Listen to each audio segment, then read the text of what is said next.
तो ये हमारा होम पेज का डेस्कटॉप व्यू रेडी है। ये अभी डेस्कटॉप व्यू है और ये रिस्पॉन्सिव नहीं है। तो अगर हम चेक करते हैं तो ये रिस्पॉन्सिव नहीं है, यूआई हमारा रेडी नहीं है रिस्पॉन्सिव व्यू के लिए। रिस्पॉन्सिव व्यू हमारा ऐसे डिजाइन होगा, जैसे कि हम इस पेज को रिस्पॉन्सिव चेक करते हैं, ये मोबाइल व्यू आ गया और ये हमारा कुछ ऐसा है। ठीक है, तो हमें टारगेट करना है अपने होम पेज को सेम ऐसा ही डिजाइन करने का। उसके लिए हमें फर्स्ट करना क्या होगा कि फर्स्टली हमें एक विजेट डिजाइन करना होगा रिस्पॉन्सिव विजेट नाम से। तो चलिए हम बनाते हैं एक विजेट कमांड। इसमें देते हैं, इस विजेट को नेम देते हैं रिस्पॉन्सिव विजेट। ठीक है, तो इंपोर्ट कर लेते हैं फर्स्टली मटेरियल लाइब्रेरी और हम इसको नेम देते हैं, इस क्लास को स्टेटफुल लेते हैं, स्टेटलेस लेंगे सॉरी। तो इसका नाम हो गया हमारा रेस्पॉन्सिव विजेट। अब इसमें हम 3 पैरामीटर लेंगे। फर्स्ट विजेट टाइप का mobile view, second desktop view and third type view. ये हमारा ऑप्शनल रहेगा, अगर किसी कहीं से हम टाइप व्यू पास नहीं करते हैं तो हम उसके जगह पे मोबाइल व्यू का यूज़ कर लेंगे। तो अब हमें डिवाइडर यूज़ करना है। डिवाइडर मतलब करंट स्क्रीन के साइज़ के अकॉर्डिंग ऐसा लॉजिक लगाना है कि हमारा जो करंट स्क्रीन का साइज़ है उसके अकॉर्डिंग यहाँ से विजेट रिटर्न हो, तीनों विजेट्स में से। तो मैं उसको ले लेता हूँ लेआउट बिल्डर। लेआउट बिल्डर हमें क्या करता है, हमें प्रोवाइड करता है कि करंट स्क्रीन की साइज विथ, मतलब साइज प्रोवाइड करता है करंट स्क्रीन की। तो इसका विथ हो गया, हाइट हो गया, और उसको प्रोवाइड करने के लिए ये रिटर्न करता है, हमें बॉक्स रिटर्न करेगा।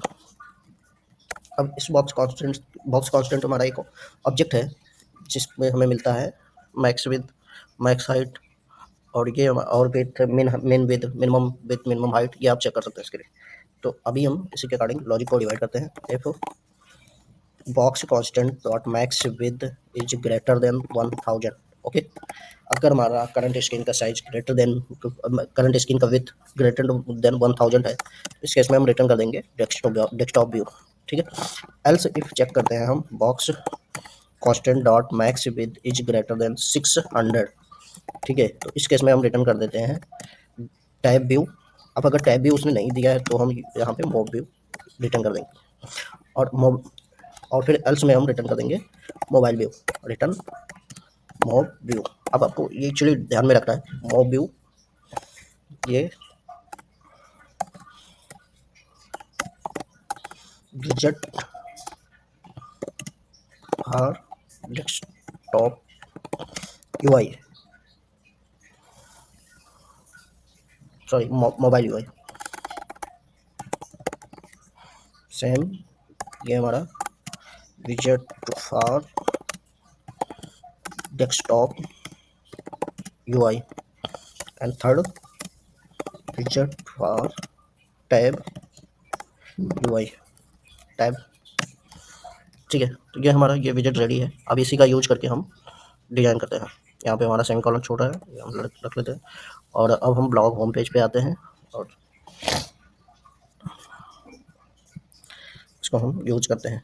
तो ब्लॉग होम पेज पे अगर देखा जाए तो हम पहले क्या करते हैं, इसमें जो हमारा करंट विजेट है जो कि डेस्कटॉप व्यू के लिए रिस्पॉन्सिव है, उसको हम उठा के रख लेते हैं बाहर। इसमें हमारा दो दो मेन विजेट है, एक हमारा पोस्ट है और हमारा एक लेटेस्ट पोस्ट है, और इसमें हमारा कैटेगरी भी है। तो कैटेगरी हमारा पोस्ट के अंदर आता है। तो अब हम इसको उठाते हैं पोस्ट विजेट को, और यहाँ पे चलिए हम इसमें एक बिल्डर यूज कर लेते हैं, ज़्यादा ऊपर नहीं रखना को। ठीक है, तो अब हम यहाँ पे इसको फाइनल पोस्ट व्यू ठीक है, ये हमने रख लिया पोस्ट व्यू। अब हम यहाँ पे उस पोस्ट व्यू को कॉल कर लेते हैं। ये हमारा डेस्कटॉप यूआई है जो कि पहले से रेडी है, उसी को हम मॉडिफाई कर रहे हैं ताकि हमारे रीयूजेबल विजेट्स रेडी हो पाए। अब हम इसको एक और वेरिएबल में रखते हैं, रिसेंट पोस्ट व्यू। ठीक है, इसको कॉल कर लेते हैं हम रिसेंट पोस्ट व्यू को। ठीक है, तो ये हमारे अब ये हमारा जो कि यूआई पहले से बना हुआ है, ये प्रॉपर रिस्पॉन्सिव है सिर्फ डेस्कटॉप व्यू के लिए। इसको हम कट कर लेते हैं यहाँ से फिलहाल के लिए, नहीं इस पूरे कॉलम को कट करते हैं और इसको नया विजेट, इसका नया वेरिएबल में रखते हैं डेस्कटॉप व्यू, और इसमें हम इसको पुराने कोड को रख देते हैं।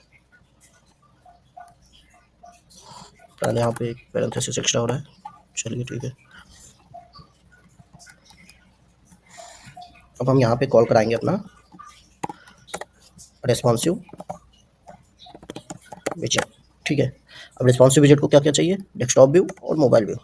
तो डेस्कटॉप व्यू हमने रेडी कर लिया और रिटर्न कर देते हैं। अब हमें मोबाइल व्यू चाहिए, तो मोबाइल व्यू अब हमें बनाना है यहाँ पे। चलिए हम एक कॉलम लेते हैं, ठीक है, इसमें स्पेसिंग डाल देते हैं 20 का, और चाइल्ड में देते हैं, चिल्ड्रन में हम रखते हैं एक हमारा यहाँ पे सेगमेंट बनेगा मोबाइल व्यू में। तो पहले हम यहाँ पे आपको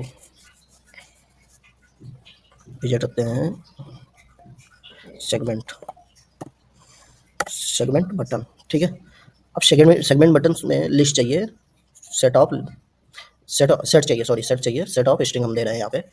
तो इसको देते हैं हम, फर्स्ट हमारा हो गया पोस्ट, सेकंड हमारा हो गया रिसेंट पोस्ट, ठीक है। अब इसको क्या चाहिए, सेट चाहिए, इसलिए ये एरर दे रहा है। हम दे देते हैं सेट बटन सेगमेंट चाहिए, सॉरी, तो इनको बटन सेगमेंट चाहिए, तो हम लेते हैं।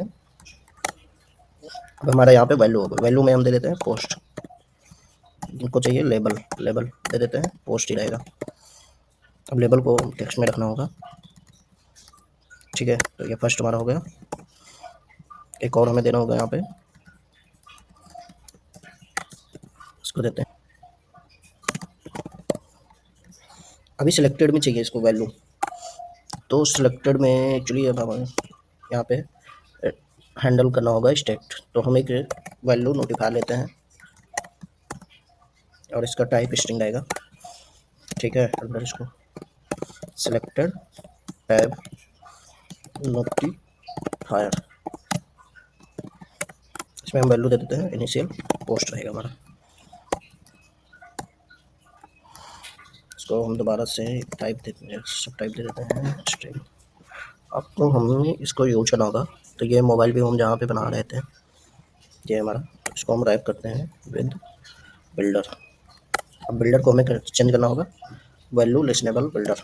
वैल्यू लिसनेबल बिल्डर क्या करता है, करंट जो हमारा वैल्यू नोटिफायर है उसका वैल्यू रिटर्न करता है, ये म्यूटेबल होता है, तो इसीलिए म्यूटेबल होने के लिए हम वैल्यू नोटिफायर का यूज करते हैं। तो यहाँ में हमें पास करना होगा सिलेक्टेड टैब नोटिफायर। अब यहाँ पे हमें और चीज़ें चाहिए, तो यहाँ पे दे देते हैं हम सिलेक्टेड टैब स्ट्रिंग में मिलेगा हमें, और इसमें चाइल्ड मिलेगा, ठीक है। तो सिलेक्टेड में हम पास करते हैं, ओके, ठीक है। अब इनके हमारा टाइप बटन रेडी है, तो इसको एक बार हम चेक करते हैं मोबाइल व्यू में कैसे रिप्रेजेंट कर रहा है ये।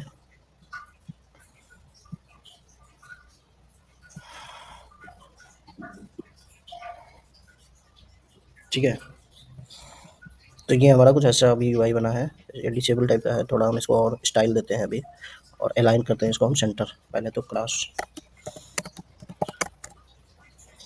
डॉट सेंटर हो गया, और इसके बाद हमें यहाँ भी देना होगा,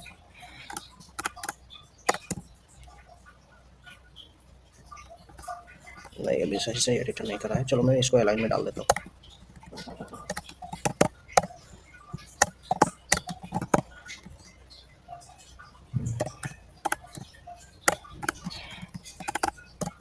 टॉप सेंटर करते हैं, अच्छा आर्म सिलेक्शन चेंज कॉल कर लेते हैं जो हमें वैल्यू रिटर्न करेगा, और हम अपने नोटिफायर को वैल्यू अपडेटेड दे देंगे,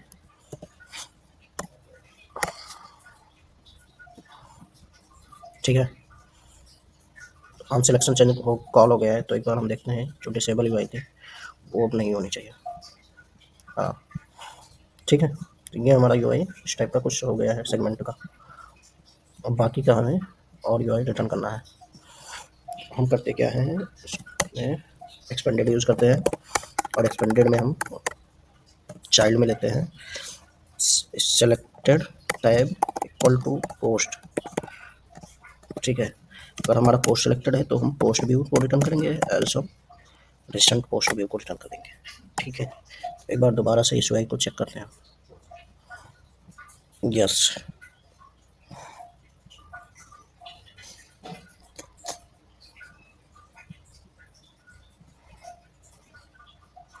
थोड़ा पैडिंग का इशू आ रहा है जो मोबाइल व्यू है, तो उसमें हम देख लेते हैं कि पैडिंग हम कहाँ से बढ़ाएंगे। तो पोस्ट व्यू जो हमारा है, इसी में आते हैं एक बार। ये हमारी कैटेगरीज है, और कैटेगरीज के बाद हमारा ये पैडिंग का इशू कर रहा है, तो हम यहाँ पे स्पेसिंग डाल देते हैं 20। ठीक है, ये हमारा स्पेसिंग आ गया इसमें। सेम हमारा लेटेस्ट पोस्ट व्यू है,